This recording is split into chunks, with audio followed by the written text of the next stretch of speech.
Hello and welcome to the All Humans Are Human, the Annie Altman Show podcast, season 5. Welcome to the 6th episode of the Creation C series. Today I am here with Splat, first name Splat, last name Tur, who is an international tattoo artist. He has tattooed, I'm going to say pretty much everywhere because it kind of feels like that. And we are currently on Maui and recording at a friend's place while you're here, going around to do different places and different spots. Then you'll go back to your other spot. He owns a shop in Oregon, and I'll link all his information below so you can check out his art and you can connect if you want to get inked, get drawn on with needles, as you called it. And we're going to talk about creation and creating your life and your reality, and how you ended up here on Maui and being an international tattoo artist who goes and travels around and gets to house sit for a friend while you're tattooing in different places, and then go back to tattoo your shop in Oregon, and then go to visit your mom and tattoo there. Pretty fucking cool. It's so inspiring. Rad. It's pretty rad. Creating a life that is worth living, I think, is a great topic to have. It's been a cool journey, and it's constantly evolving, I think, is the main part about it. Creating and being acceptable to growth is really what it's all about. Because I think more and more we try to hold on to expectations of how things are going to turn out. Totally. It's generally how I get let down. So I don't have high expectations other than please don't shoot me. And again, that's please, I understand it can still happen, but I don't go into it with thinking that that's going to happen. So creating a better world, I think, is being the creator of the world the way you want to see it, is really what it's all at. There's a lot in there too of creating your own life, and then creating how you're seeing the world and your perspective, which then creates how your life is going. And correct. It creates your involvement in it. It creates your manifestation of what's happening. The creativity that builds within you. Even if it's negative creativity, you're going to have a lot of negative stuff going on around you. If it's positive creativity, everything's going to look golden. And positive and negative both need to be there anatomically. Yeah. Well, there's a lot. What I've found is that there is enough negative ions going on. There's plenty of them. There's enough. Like, I feel that cup is kind of full or tipping. Thank you for calling that immediately. Me being like, there's light and dark, and humans we have a negativity bias. Yeah. And so much of my personal stuff too, and so much of it seems the humaning generally is how to train our brains. Maybe it's making it more even in the positive and negative, because our bias is maybe more in the dark sometimes. I think that a lot of that is program. A lot of it is programmed in, and so I've been reprogramming my brain and body, because of the program that was going on old parts and old ideals that I needed to completely debunk and set down in order to live a freer life. And create a whole new program. Do you want to get into some of that with like personal and work stuff? Or? Sure. With recovery stuff. So I've been sober now for a year and 10 months. Yesterday was a year and 10 months. Congratulations yesterday. Thanks, yeah, for continued sobriety. That, for somebody like me, is pretty crazy. I started drinking at a young age, and then doing drugs at a young age, and I pretty much continued my entire life. But I did it functioning. I didn't do drugs or drink really at work. So what was my problem? I always knew I was an alcoholic, but of course I'm an alcoholic. That's why I have a wine cellar, and that's why I have a liquor cabinet full of booze. Can I please get you a drink? That's my alcoholic, and I have a stack of money. What do you mean by that? Some people are afraid to say that they're alcoholic or admit that they're alcoholic. And you were fully open to... I'm definitely an alcoholic. I've said it always. People go, do you think maybe you're an alcoholic? I'm like, oh, I'm fucking well aware I'm a fucking alcoholic. Well, you were drinking too. Oh, yeah. Okay. Yeah, I've never been in denial of being an alcoholic. Okay. I've been I think, somewhat in a denial of realizing really what an alcoholic meant. And because I thought that I could still control my drinking, which is the classic. Which is literally what every alcoholic thinks that they can do. because I thought that I could control it or had a managing cap on it, or I could take time off and I could come back and just have a couple classes. But eventually, the real me inside of me was always struggling with, well, I want more. Well, but I want another one. But I just had 2 glasses, and don't I feel proud of myself? Normal people who are not alcoholic don't think that way.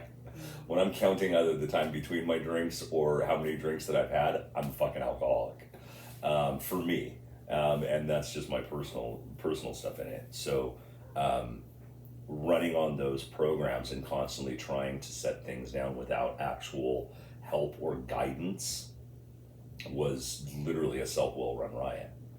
Say that again? A self-will run riot. Self-will run riot. Yeah. What does that mean? My self-will, me, when it's all about me, I, what I'm doing with me, then I am running a fucking riot.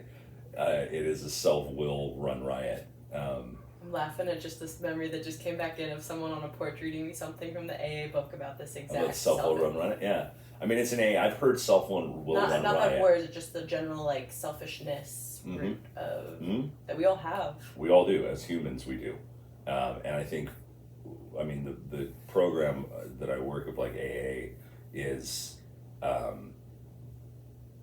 it's bigger. Like the only people that the 12-step I had 12-step program, which is basically a program to get you into spiritual principles and a God of your own a higher power of your own understanding.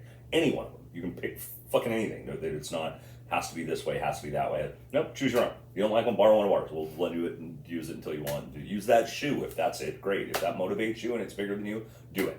Sounds great. I'm like looking around for yeah, you're like, what could it be? Like the plant, the thing, the bunny picture, like that. You know what I mean? You could do all of it. So I think that when I developed and got into this program and came in willing to go to any lengths to stay sober was the basic principle, and asked at first, are you willing to go to any lengths? And my response was yes. And I have to continually say that daily to myself as well too, because generally my God as well has a sick sense of humor, and God rest his soul, Meatloaf. My God is universal love, and when I go into, will I do anything, and then I hear, well, I'll do anything for love, but I won't do that, then I'm like, fuck, maybe I'm supposed to do that. Maybe I should show up. I hear like Meatloaf's in my fucking head, like, but I won't do that, and then I'm like, fuck, I will go help that person, or I will not. Or learning how to put safe boundaries up too. Like, I will actually not go do that. What that means is that I'm going to have a safe boundary here and love you from over here, because me getting too close to you is fucking up my creative energy. Wait, pause. Just because in creation, that's such a... I really relate, and I feel like a lot of people relate to that too. And it took me a while to have it in words, and that was really clear of it also, that how your creative energy is impacted, how of anything, of like making yourself food, creating your day, whatever art people like to do, that is one of the most helpful barometers for me of anything, like how a connection feels with a friend, how a place feels that I'm living, like that's a really using that to direct thing. Yeah, absolutely. Go back to... Yeah, no, it is.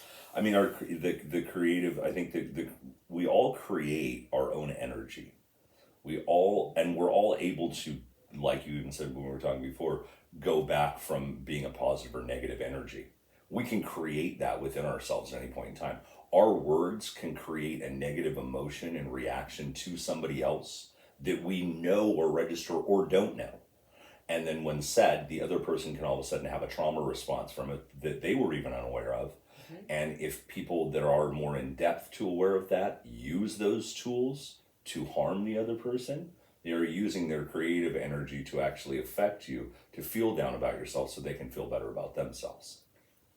Yeah. Also, that feels like such a definition when people, which sometimes can be like trite or misused, of energy vampires or people sucking energy, that then it does feel like an energy, both in a like spiritual energy and in your ATP, your energy to do your day, of taking someone's... Thanks for being here, Bug. Yeah, thanks. You've been amazing. Thank you. We appreciate you. Stay tuned for episode 6. Well, we're ready.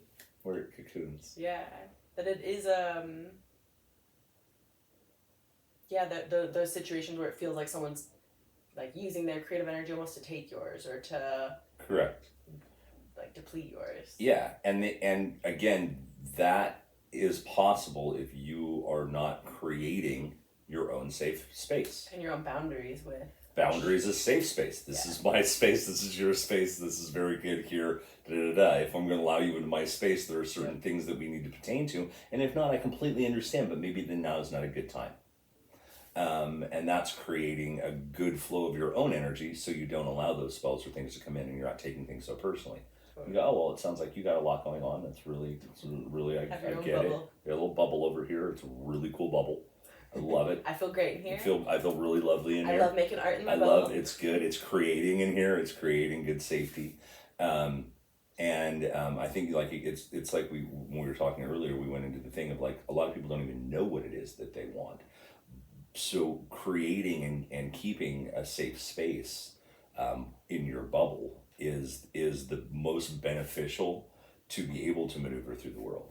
But we're also, as an addict or anything else too, we're constantly reaching and trying new things that we want to fill sometimes a void. And when we realize the void is something that actually those things are making rather than actually adding to, that's when that's when for me, I had to realize like I have a problem with this now. I've got all the good stuff out of it, all the bad stuff out of it.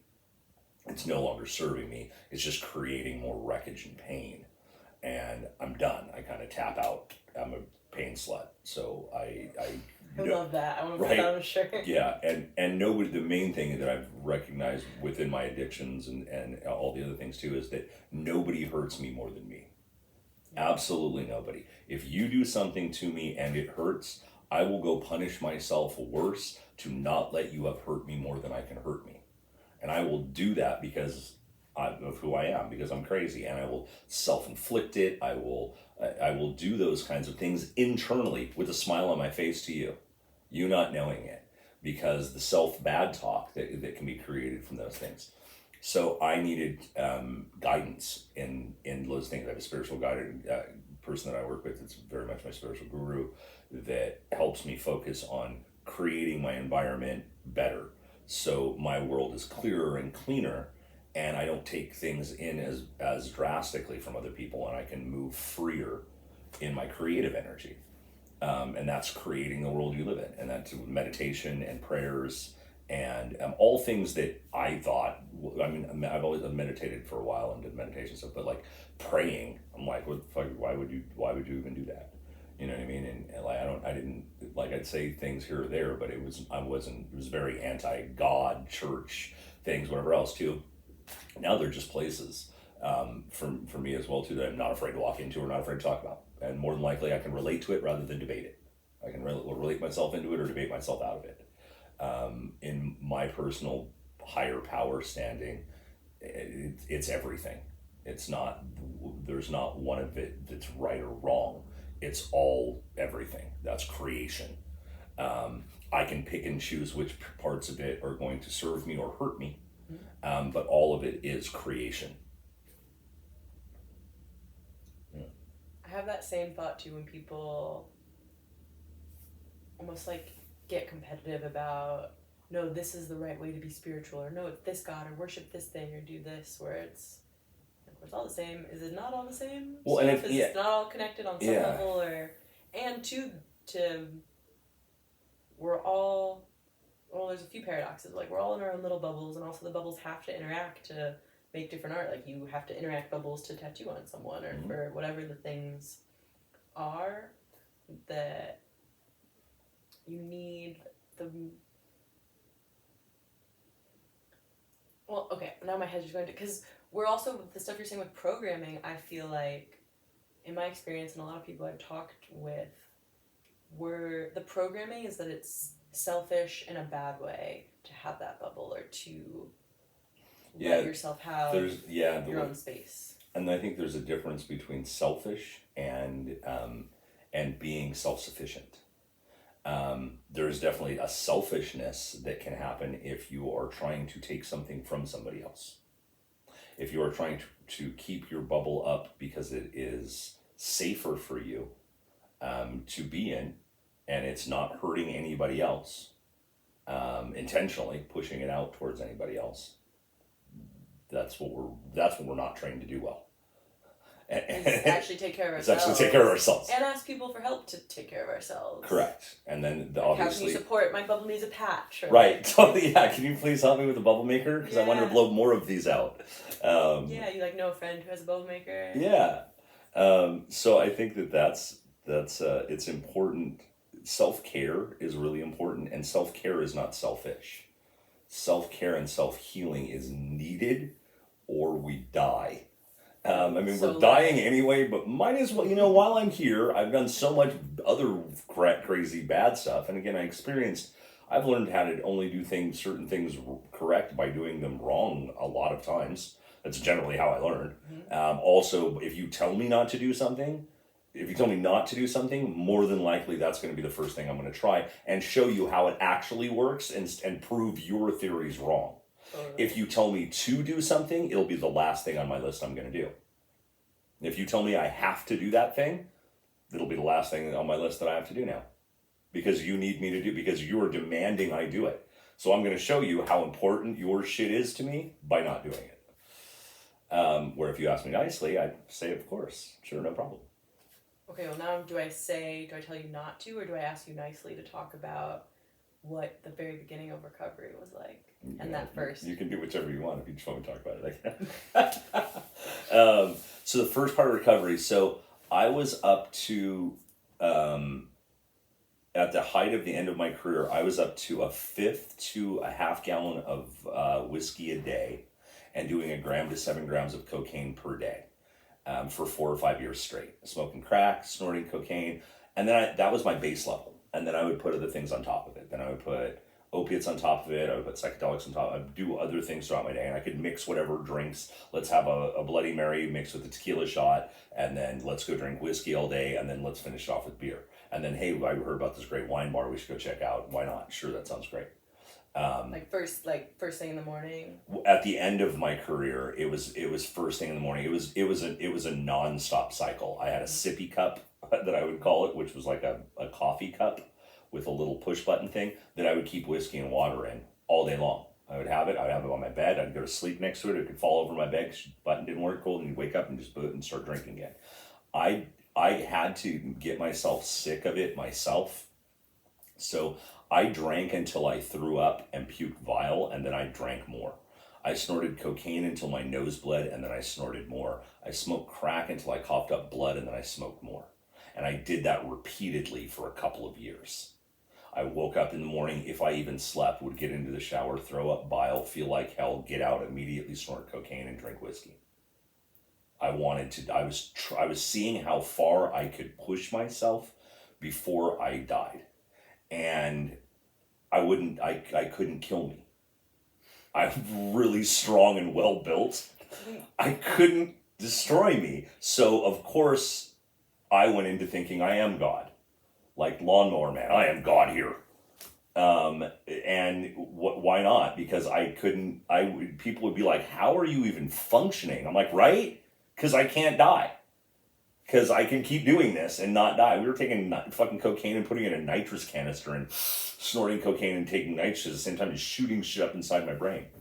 When I finally did say, okay, I've had enough, I'm fucked. I had to do all those bad things. I had to cross any of the different lines that I did by like using at work, using while I was tattooing, which I never did before, and then I started doing. It was fucking horrible. And spending all of my money.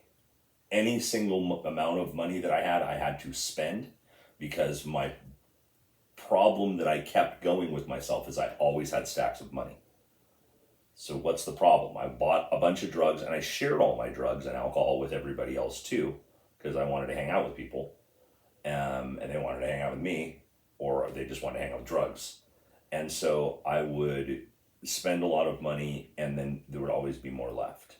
And so I always could go get more stuff. And I never ran out. I always kept well stocked on supplies, so I never ran out. And you were still like the whole time you were, even before using it work, you were still going and tattooing and going and... Yeah. Like I've been tattooing for 28 years. I've been tattooing since I was 21, and I'm 49 now, professionally, and around the world. So cool. Yeah. So, but again, I wouldn't cross those lines generally when I worked. I would go to work and work 10 to 12 hours a day, tattooing crazy things, and then I would go out and I'd drink. And for many years when I wasn't doing cocaine, of course, then you drink to a certain point, and then you're like, okay, I'm exhausted, I gotta fall down. And then you fall down. And then I'd get up in the morning and I'd be like, okay, I'm pounding loads of water and I'm going to the gym. And I would do that and sweat it all out. And then I'd go back to work and I'd work all day. And then I'd go out again and do it at night. And some nights I would take down, I would take the night off, whatever else. I could do that still every now and then. But I partied like a fucking rock star. When I drank like a fucking rock star. I was a rock star, bro. I was in bands. We toured around the world. I've tattooed in famous people's fucking places. I've done so much crazy rock and roll lifestyle living for my entire career that I thought I'd be dead in my 30s. I didn't think I'd make it this long. I didn't think anybody did. Anybody who was cool or could fucking do anything with their life lasted to fucking 49 would have been like, what? Let alone that I look like this. I wouldn't know that in the world. I had no vision of a future me other than I knew I was going to live for a long time. So also when I know that and have known that for a long, long time, also seeing how I'm going to die someday. You're seeing that, you're saying? Oh, yeah. Then I know I could do whatever the fuck I want up until that point because I already know it's a long ways away. So that's interesting still to go back to what you said, and I appreciate you being so vulnerable and transparent about all of it, and also recognizing and calling out in the trying to kill yourself, the attempt to not even try, the active efforts to end your life. To fucking kill myself, to end my life. There was nothing, I didn't care. I stopped caring. I started looking around at other people that didn't give a fuck, and they were getting away with it. And I was like, why do I have to care so much?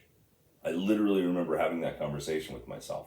Fuck it, I'm just gonna stop giving a shit as much. Which again, there's a part of not caring and not giving a shit that can be, in my experience, really healing and really helpful. And there can be a part of this is disastrous. This was disastrous. Not caring about your life and your creation and your art. And could give 8 fucks less about that. And when I got to that, you like that? You like 8 fucks less about that one. Not 7, 8 too. just keep the numbers straight. So yeah, I think that like I literally just like when something snapped in me from loads of different things, life stuff. It's not that there was one thing specific. I built up so much weight on my shoulders that was majoritarily made up of things that are in my head and holding other people's things and perspectives and things in and weights bubble. In my bubble. In your precious bubble. In my precious bubble. And then when I would tell them about it, like it was their job to get it out of my bubble. It wasn't. It was my job to put up a safe boundary to create my bubble more. And so when I'd go to friends even a few years before I reached my end point, I went to friends like, dude, I think I have a real problem with this stuff. And they go, oh, no, dude, like your problem, like somebody would say like, dude, your problem's alcohol. Like just stop doing alcohol. We can still do cocaine. And then I just do cocaine for a month and then be like, okay, see, I made it a month. I'm good. I guess we'll start drinking again. And then, or other friends would be like, dude, you're actually really good on your drinking. Like it's your cocaine. You maybe slow down. Okay, so I'll just slow down. Like I was going to the wrong people for advice to follow. I wasn't like, maybe I should go to like a recovery center, the people that work on this kind of shit. Instead, I was still trying to buffer and do it my way. I was still trying to get by a little. And I had, somebody had said to me before, this fear, I remember they said they had a fear that they would never be able to enjoy a nice glass of wine with dinner again. So they always made sure they kept all their stuff at a decent bay to never have to reach the point that they said they couldn't fucking ever drink again. And I was like, yeah, I get that, because of course I want to be able to fucking drink forever. But I, again, had to smash a lot of my old belief system of what I thought I needed to do. I did not. I had to stop all that. And what kept me sober, even with my relapse that I did, was that I realized that one of the things I'd always said to myself is that I've never shot a drug. Not to say there's anything different or anything else. I just never went to the level of that. The main reasons I did is because, one, I knew if I ever stuck anything in my vein, I would die. And two, every time my blood gets drawn, people are like, "Oh my God, you have great veins." And I was like, "I don't need to hear that. Like, that's the last thing. Like, just don't tell an addict that. Like, I'm just like, okay, I know, just take that." I'd see them take the blood and be like, "Oh my God, it looks so pretty." Fuck, I should not know about that kind of shit. So I stayed clear of it for that. I smoked it, I snorted it, I did everything else with every drug imaginable. But with shooting it, I didn't. But in my mind, I still had, if I'm on my deathbed, shoot me up with heroin on my way out. Right? If I'm going to go out. Which, for the record, people in hospitals on morphine. Right, do. It happens a lot. Correct. But I had to get to the realization that actually I want to die sober. And actually, my God, again, has a sick sense of fucking humor. So if I'm on my deathbed and I tell somebody to shoot me up with heroin, my God's going to give me another year with a heroin addiction to live. To see my way out and be fucked up. Because I'm not fucked up. I would live through it. I'd be like, "Oh my God, it was so amazing. I'm going to fucking do this." Do you think that for the lesson of it, or why do you feel like that I would when you're like, "My God has a sick sense of humor and that's why," to give you a lesson, or for what intention? Just to fuck around? Yes. Just like being a cosmic Yes. trickster joke? The answer is The yes. The answer is yes. Okay. My God, it's like what the Depeche Mode song. My God's got a sixth sense. What? It's a Depeche Mode song. I know my God's got a sixth sense of humor, and when I die, I expect to find him laughing. That's a great line. It's fucking genius. Yeah, I don't. Oh, yeah, it's from rumors. I don't mean to start maybe blasphemous rumors, but I think that God's got a sixth sense of humor, and when I die, I expect to find him laughing. Amazing. It's true. It is. It's fucking true. I know, but I know for a fact my guy will be laughing his ass off. Watching the human. It's there it goes. All right, cool. Now we're hanging out again. You're a different energy. Welcome back. Welcome to your different energy. Hey, go in, go out. Go out and go out. Go out. Now all those tattoos are done, dude. We're gonna do other ones. Now you're gonna be a buffalo. We're a different space Martian over here. So the creative power that I think it is of the universe. I mean, creation is of the universe. That we're all part of it. We're all part of something so much greater than we can possibly fathom. Yet we all want to try to control it. We all want to try to put the actors and the players in the right places too. Because if they just did it the way I wanted to do them, everything would be fucking great. Because if everybody just did it my fucking way, I swear it's going to be the best outcome for you, for everyone. But I don't really know what that is. Because we're in a bubble. Because we're in a bubble. We can only see from our one perspective, these two eyes in our one bubble. Right. And although I've met loads of people who are very much about their bubble and they would, even like, again, even with me in my drug and alcohol stages, I bought enough for everybody. I bought enough to have a party. I didn't buy enough for me to sit alone. That wouldn't be it. At the end of my addictions, I did. But the vast majority of it was not that. And and again, I think we were saying, don't think we were recording it when I just did an astrological chart. It's that I'm a Pisces sun and moon and a Libra rising. So I'm swimming in two opposite directions. With fantasy world and emotional evolution and seeing behind the veil constantly that's happening with me, that's going this way and this way. The two fish. And then I'm a Libra scale trying to balance justice for everyone, not for me, for everyone. So I'm trying to walk this fine line where I'm making sure that I know your feelings and emotions are okay too, and mine are. And I will put yours in front of mine sometimes, and that's where my flaws are. Those are character defects that I'm working on with myself currently. Because when I've been doing that for the vast majority of my life, or what I just realized I had done in a relationship, I'm letting the little child in me be abandoned again. And everybody, which is crazy to go into abandonment things, even people that have had a great life, the one time their parent didn't hold their hand crossing the crosswalk, send an abandonment shriek through them. And they don't even know it. And they go, oh, I've never gone on fucking abandonment issues. Yes, you do. Every fucking buddy does. It's something happened when you were fucking little. Either too much, there's some type of thing that's in there. And again, some are more. Some kids were actually left or, or disrupted or anything else. Other kids, I had a fucking great life, but it's possible one time, like, somebody didn't grab my fucking hand across the fucking street. You know what I mean? And it's not like my life was fucking absolutely perfect, but it was pretty fucking spectacular. There was a lot of fucked up shit, but it was pretty fucking spectacular. I was born in Belfast, Northern Ireland in 1973.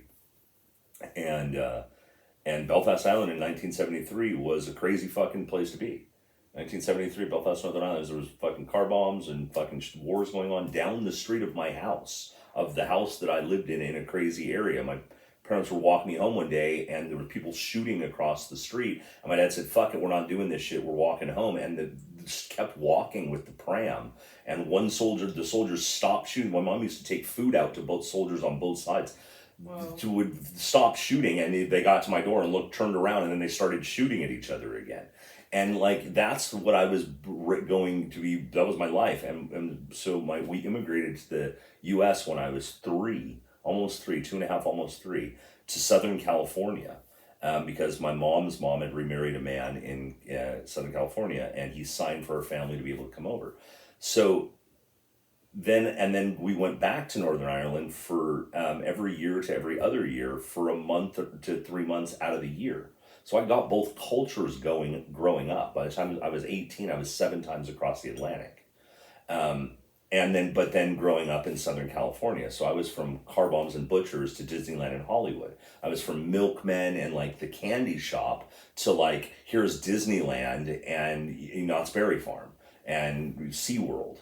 And it's completely, let's go surfing and let's go look for seashells on the seashore, and like crazy different parameters of seeing how different the world is from a young age, and traveling, getting on a fucking floating tube from LAX to London Heathrow for a 12-hour flight, and so I was open to loads of different things. And since then, that's what got more of my travels. And I've tattooed all over Northern Ireland. I've tattooed in Ireland. I've tattooed in the United Kingdom. I've tattooed 9 countries in Europe. I've tattooed across the US and now in Maui, and own a studio in Eugene, Oregon.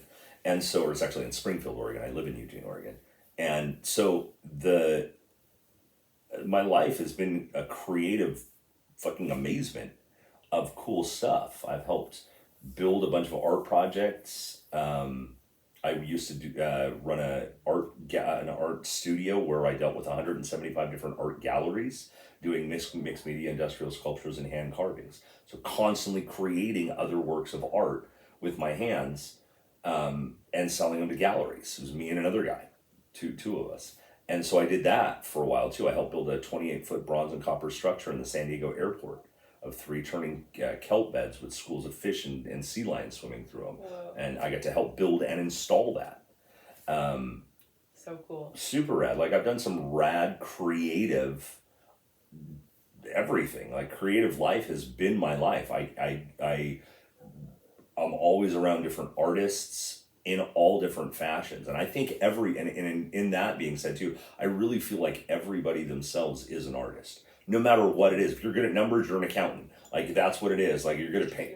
Yeah, good at painting, then you fucking paint. Like, people are like, I'm not an artist, I can't do. Well, okay, you can't paint. You could train yourself to. You could learn to if you wanted to. You're not gonna not, and whatever you're creating is yours. Like, it's still art, and you're in the eye of the beholder. And so, but I've always been involved with loads of people in creative art that's top notch, and a lot of big rad artists. I have a lot of glassblower friends, big painter friends, big tattoo artist friends, big sculptural friends. So, and big music friends, and friends that are huge in the industry and big names in the industry, and there's constantly creation and creating things happening around wherever I'm at. This feels like a good place too. So this creation is the 7th C in my list of 10 C's, and the 6th C right before it is community. Ooh. And a lot of the stuff you were just talking about then, and especially right there at the last part of it, was community. Surrounded by, and how important, because they're in a specific order, and how creation needs community to happen, or this recording is happening because it's two people in a conversation, or a tattoo is because there's community there. The studios are all these different things. Yeah, absolutely. That it comes up, and that kind of goes back to the bubble stuff too. Yeah. That's cool. I didn't realize you did mixed media or done other stuff too. Yeah. All sorts of creative projects, which then I can see again with community, where like you have a friend you've worked on one project with that then introduced me to a friend from another deck, which goes into community. Again, I've worked very much in the art community and in the tattoo art community as well as fine art community. I'm like, just my head's like picturing like the different like circles and overlapping circles of all the art community. And I do, to underscore, I want to go back to that too, that everyone is an artist, that you're an artist and you're an artist and you're an artist, and look under your chair, you're an artist, and everyone...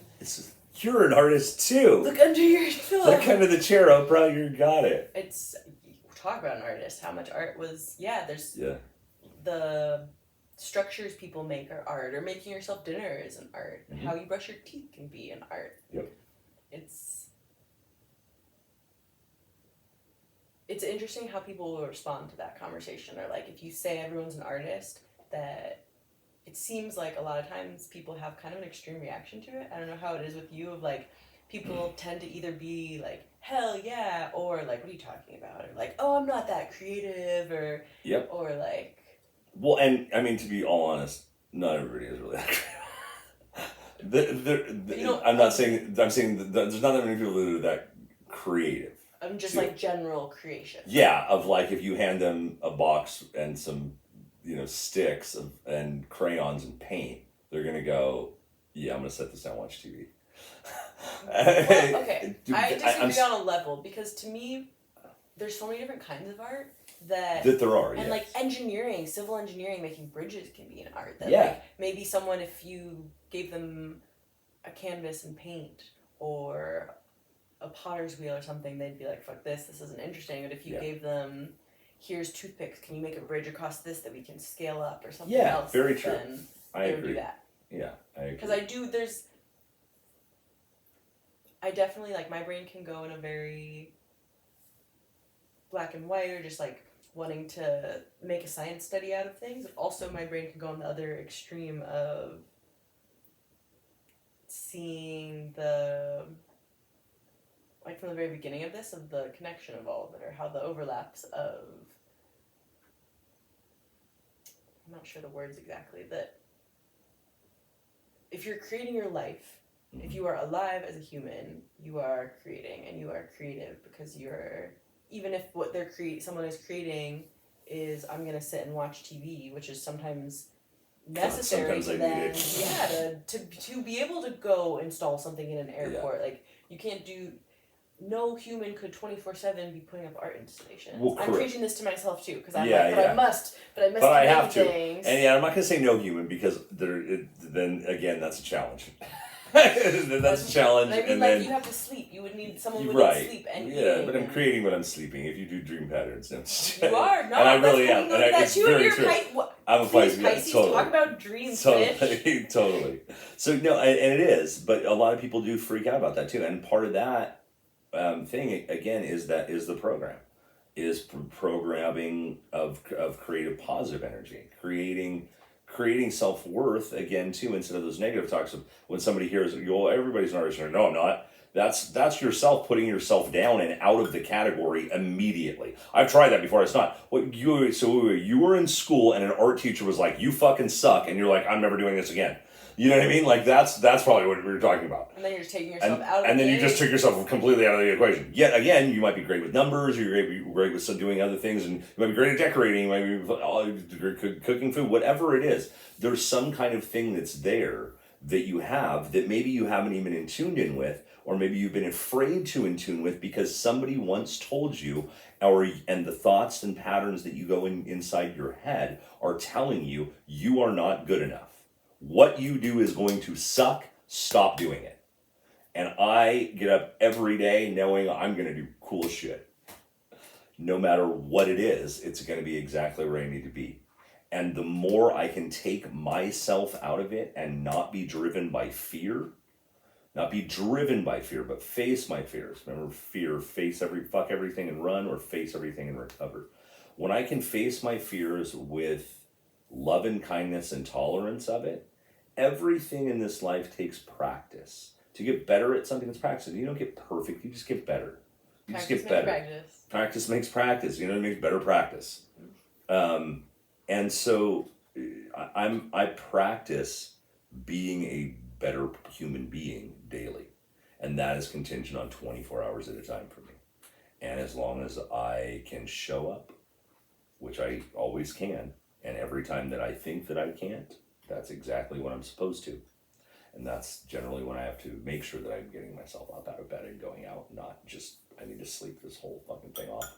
But then there are other times where like, no, I'm literally just fucking exhausted. Like, I do need a day to just fucking relax. Because I push myself really hard with creating and doing stuff. Which goes to programming again. It does. Of that programming of like the hustle culture and grind culture and it's interesting how that ends up going in art communities and making art and then monetizing from art and like that need to keep going. And too, it's interesting because there's like, I know to speak for myself of art therapy and the therapeutic aspects where then it's like, well, this is helping me or this is this is beneficial to my bubble or this is and it beneficial can be to something. It is. It can I relate be. to The that. creative juices, Yeah. as they say, help. Those juices are bubble juices. Bubble juices? You need bubble juice. I was thinking It's of like a lot of bubble metaphors juice. for this too. Yeah. And with Bubble juice. Bubba juice? Like bubblegum shrimp? Yeah, but juice. Bubba juice co? Sure. Sure, if you need it. I'm trying to connect it to that too. I don't know. There's I a don't joke know in what- here somewhere. I'm not finding it I yet. don't know where it is. So it'll come though. And I was thinking too about the bubble metaphor of Bubble cum? okay. Okay. Bubble cum. Not cum bubble. Bubble okay. Now we're in a different Now we're back to creative. So I'm the We're back to creative fastest swimmer. It is. It's so that too of like, and in my experience with different things of like starting OnlyFans and going into sex therapy for myself and unpacking all of that. That's creative too. And we're all here because two people did a creative act. Correct. And then on a cellular level, there was a sperm that did a creative fastest swimmer.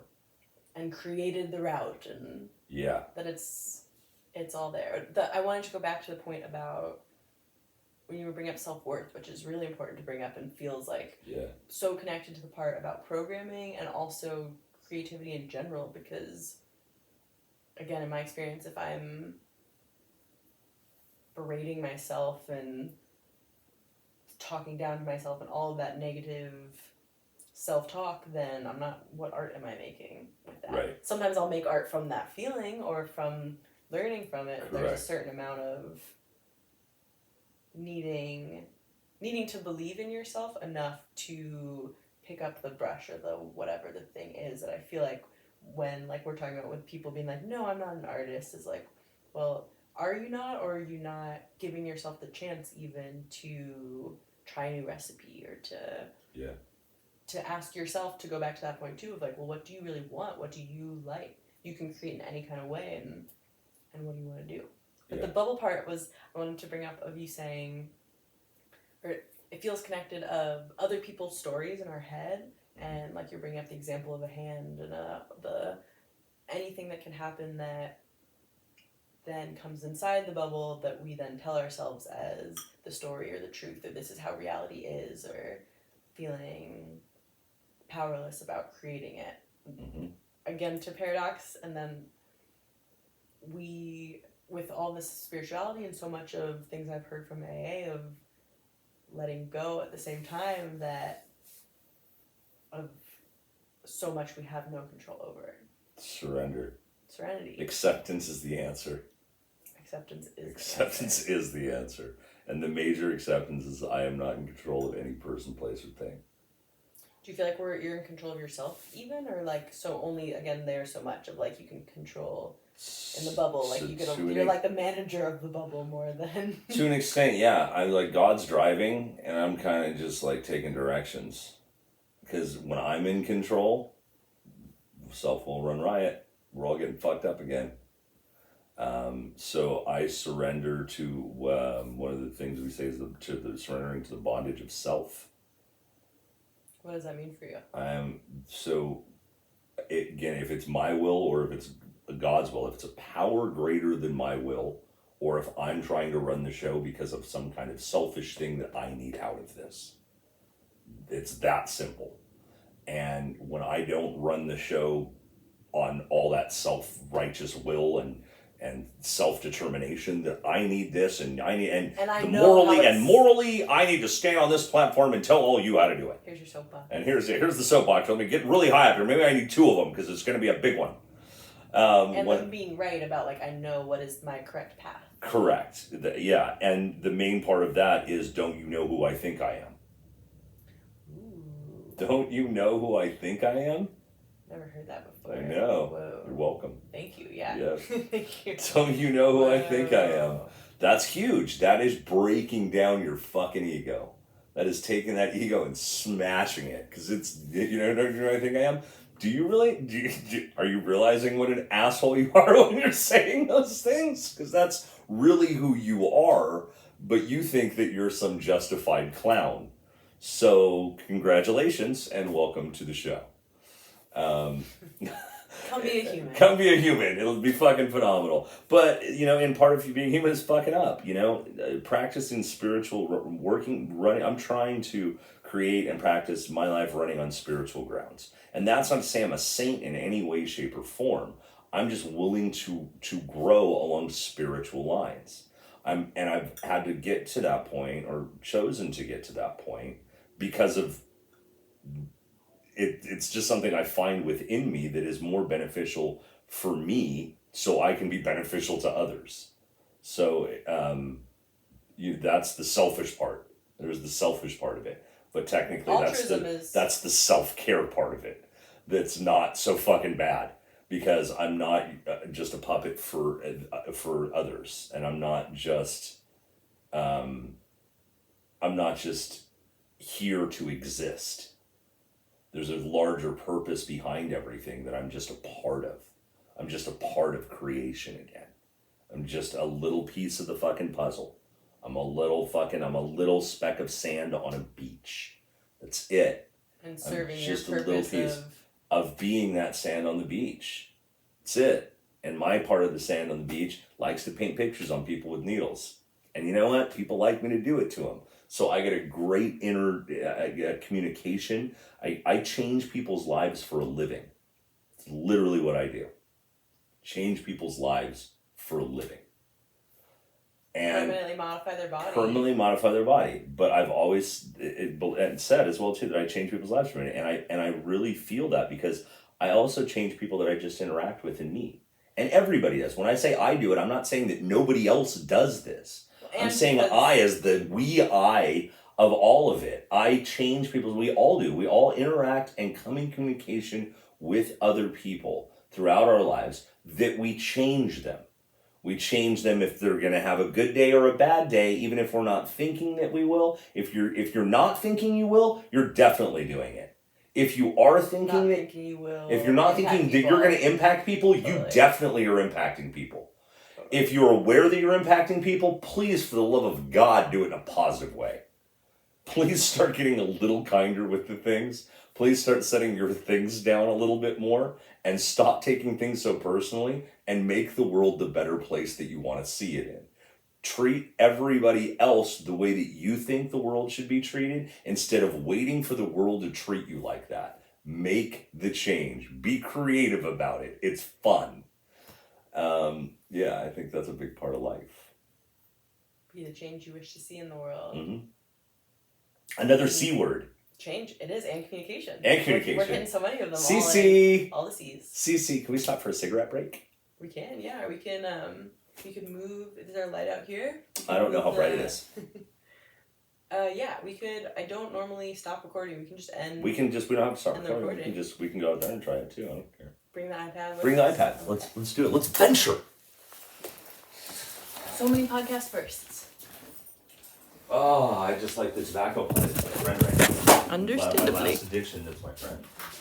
That's a common one. It is common, because I'm not creative. No, I'm just joking. Maybe here. We'll be able to see. I think so. Leave them burn in the dark. We'll be shadow Okay. puppets. It'll still get the audio. Oh, smart. Pardon me. Where are the cats? There's interesting stuff in that too with bubbles where we are. We did start the bubble talk. Yeah, well, and just the impacting people and how like wherever we're going, we're gonna. You go driving and you drive by and make eye contact with a car, and both of those people are impacted. Your bubbles just collided for a second, or you saw into each other's bubbles, or there was a creative moment or something that happened there. All of the time. And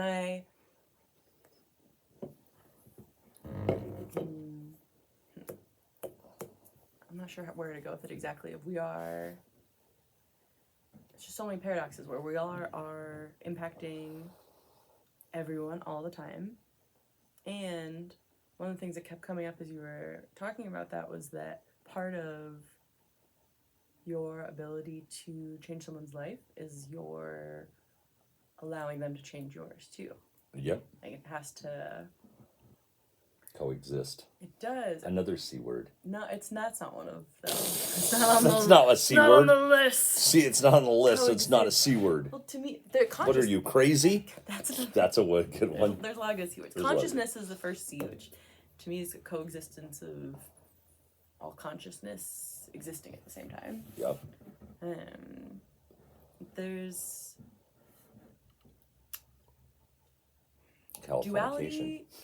Californication. There's a duality. There's a, I don't know, maybe the two fish is a helpful metaphor here too, that all of that,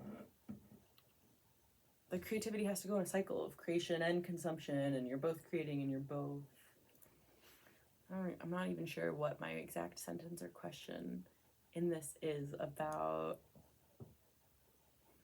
Well, okay, I'm going to go back then to something else that had, when you're talking about service and the selfishness of, not the selfishness, restart. You brought up something about serving, and one of my core beliefs personally is that altruism is extremely selfish. And again, in the parts of selfishness that are beneficial and things that there's programming that being selfish or having yourself as your center is bad, and also to me it often misses all these other parts of the conversation that it helps yourself to help someone, and and that it feels good to help someone, and then that helps yourself because you're feeling good, and so your positivity creation is starting to roll in that direction because you're feeling so good about getting to help someone or getting to impact and change someone's life. Also, when you get into that, it goes into why are you doing it? And why are you putting all that outward energy? Are you doing it? And if you're doing it to go tell somebody else that you did a good thing, then you're gossiping about what you're doing.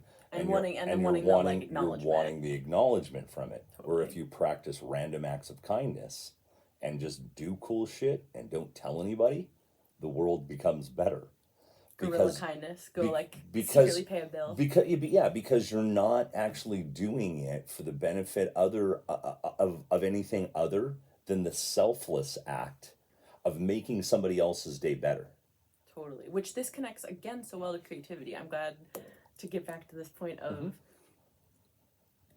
be creative about it. Well, and the intention about the creativity, that if you're being creative, if you're making any kind of art with the intention of, oh, I'm the best artist to ever live, or I need someone to tell me I'm the best artist, or I need someone to see this, or if the focus of, in my experience with different forms of art, if I am focused on the end goal of like, well, how is this going to look? And is someone going to like this? Or am I going to make money from this? Or how, like all of those kinds of out of the moment questions, that is very different than the random acts of kindness metaphor here. And also just the dropping the expectation part we talked about earlier of, I'm going to create because it feels good.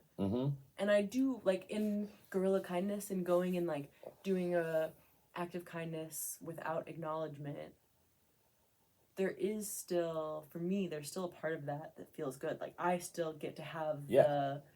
the satisfaction of knowing that. Yeah. And I find that metaphor so much with art of where is it when I get to have the satisfaction of saying, I like this song that I made, or I like this picture that I took, or this brings me joy and I'm allowed to feel joy and I'm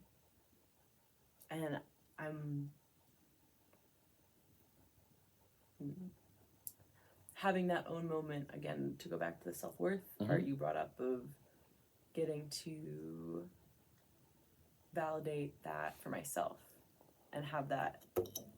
Yeah, well, I think self validation is necessary too. I mean, we learn everything. I've learned the vast majority of everything in my life by doing it wrong.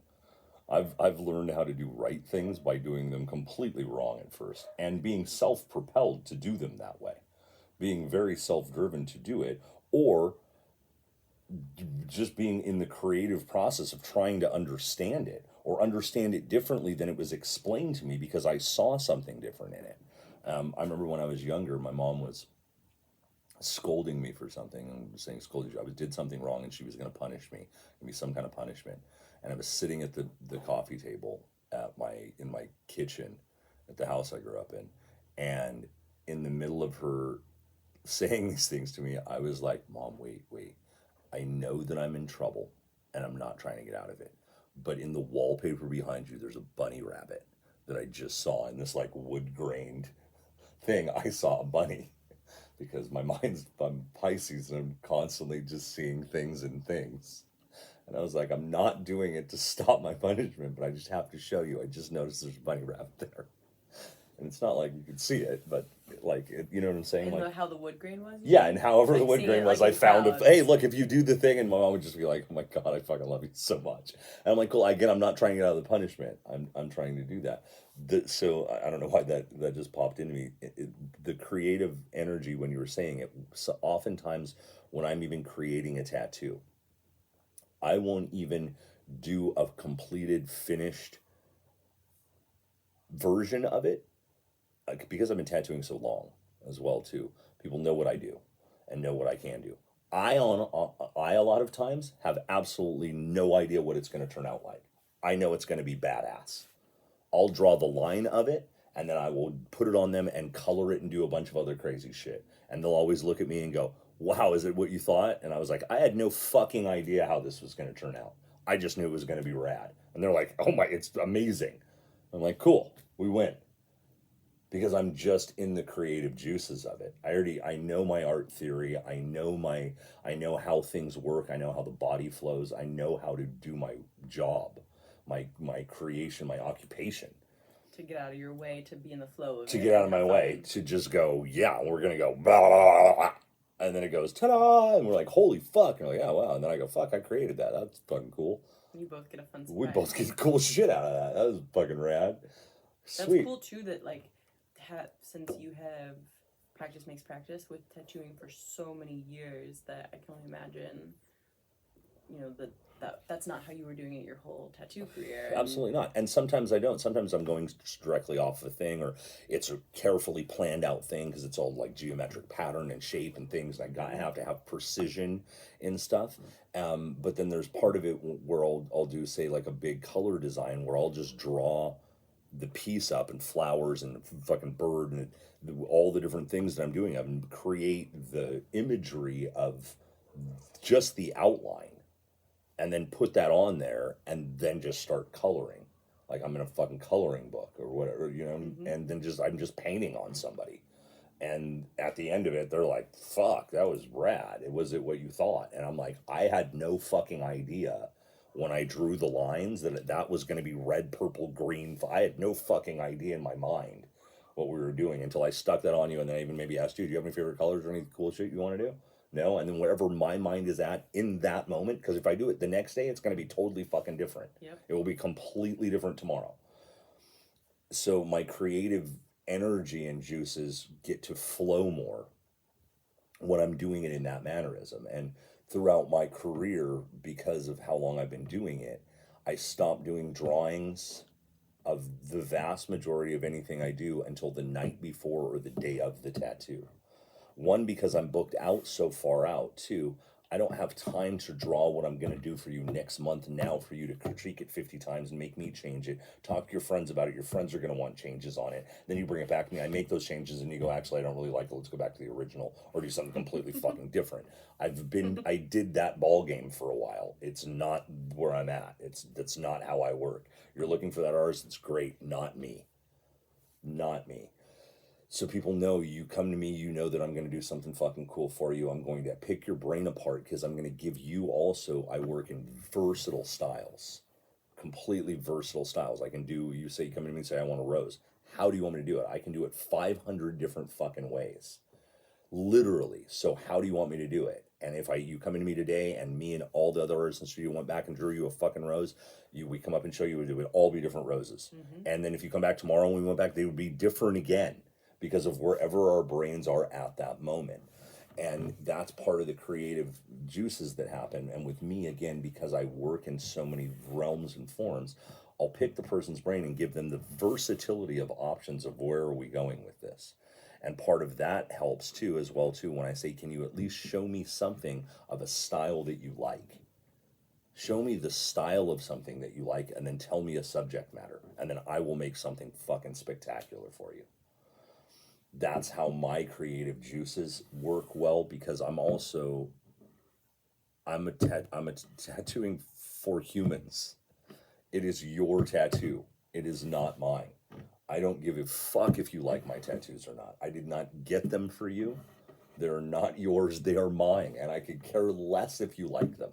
I happen to have really rad tattoos, but I don't care if you like them or not. I got them done for me. They're very, very personal. Everybody's tattoo is very personal. I've seen some amazing tattoos. This has happened in probably the past 5 years. That I've seen spectacular tattoos that have drawn me in from across the room. They're so badass. Only to have the person wearing them say, I don't really like it. It's just what the artist wanted to do. And I'm like, holy fuck, that's a bad tattoo. Because it wasn't. You get to wear it. This is like somebody telling you, I'm putting this sweater or shirt on you every day that you dislike, and you wear it. They did not listen to your opinion in the matter or issue of it whatsoever. They wanted to put their art out on you, and at which point I say you should fucking have been a painter, and somebody could have chosen to buy it and put it in the wall or not. Yep.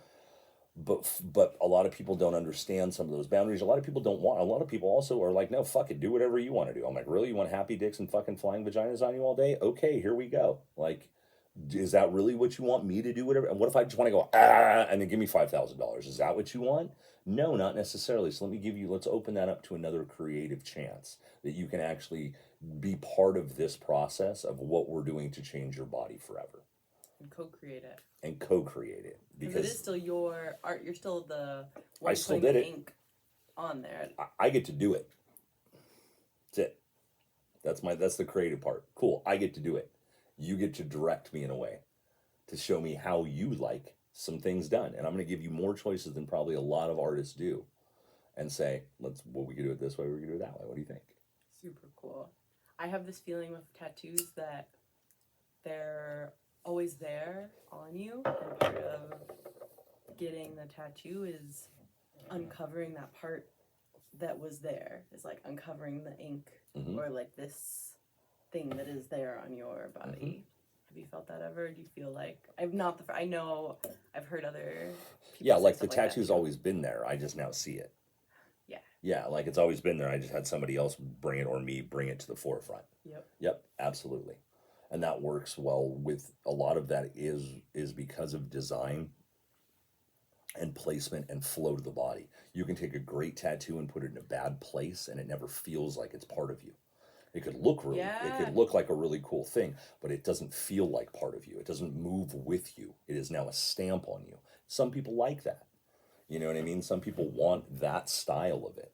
That's what they enjoy. It's theirs. Cool. Then do that. It's their body. Your body, your choice. For Fucking everything. straight up. I'm across the board of like very open to other people's input onto what they're going to get, as well as loads of people that are just like, dude, I trust you. Whatever the fuck you're going to do is going to be rad. I'm like, yeah, I know, but let's fucking talk about what's going to be rad today.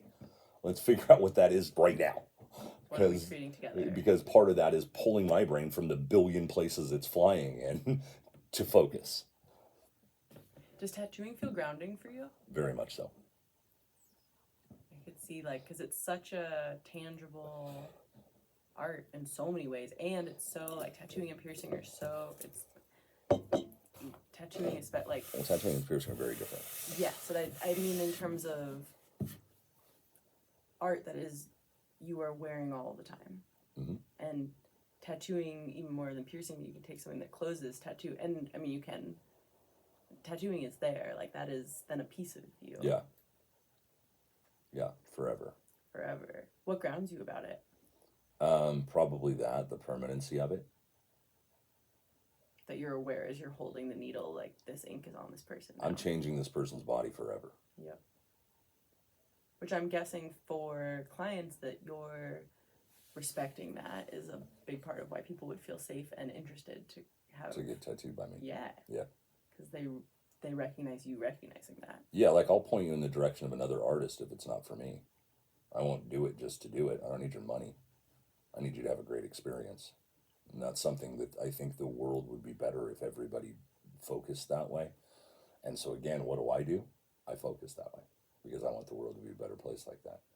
And all you can control is you. The only thing I can control is what's in my universe, in my creative bubble. And so in my creative bubble, I try to create a very positive environment. And that very positive environment goes internally and externally when I move and when I do things. And that I feel is my responsibility. For your bubble. For why am I... For you. For my... Or just bubble first to say self. For what my existence is here. And when I put myself into the dark place of my addiction, I was letting go of any type of stability or acknowledgement or moral code that is deeply instilled within inside of me to know to do the right thing. Instead, I fought against that and said, fuck it, you're not doing it right. I'm going to show.